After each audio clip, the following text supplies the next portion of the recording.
শুকনো মাছের দোকানে সপ্তাহে এক হবে।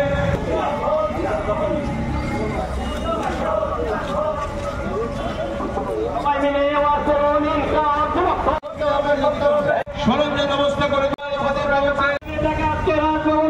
শৌচালয় নির্মাণ করে দিতে হবে। গৃহ নির্মাণের জন্য যে রাজ্যে এই যে জীবন জীবিকা, আর্থিক, সামাজিক, জনস্বাস্থ্য সবগুলোকে মাথায় রেখে কিভাবে মৎস্য চাষকেও অন্যতম অগ্রাধিকার হিসাবে এখানে দায়িত্ব পালন করেছিলেন, এগুলো তারা বলেছেন। এবং আমরা ত্রিপুরার যে সাধারণ মানুষ, আমরা সকলে তার প্রত্যক্ষদর্শী।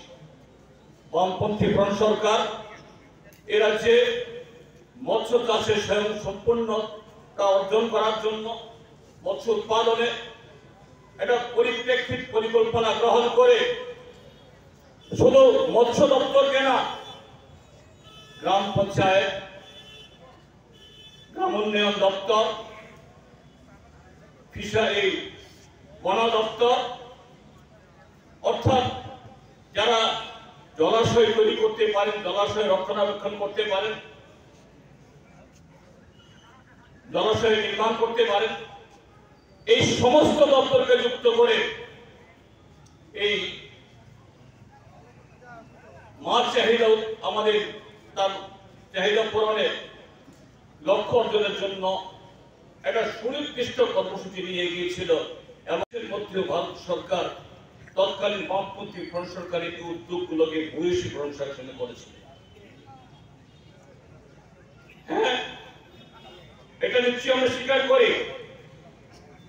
সেই সময়েতে আমাদের ত্রিপুরা যে তিন দিকে বাংলাদেশ ঘেরা, অতীতে যেমন বাংলাদেশ থেকে মাছের আমদানি হতো, তখন কিছু কিছু হতো না তা নয়, কিন্তু এটা অন্যান্য মিষ্টি জলের মাছের পরিবর্তে যেহেতু সামুদ্রিক মাছ, ইলিশ বিশেষ করে আমাদের সকলের পছন্দ, ইলিশ বাদে অন্যান্য মিষ্টি জলের মাছ আমদানি করা, এটা বাংলাদেশ থেকে হোক বা পশ্চিম বাংলা থেকে এটা প্রায় কমে এসেছিল।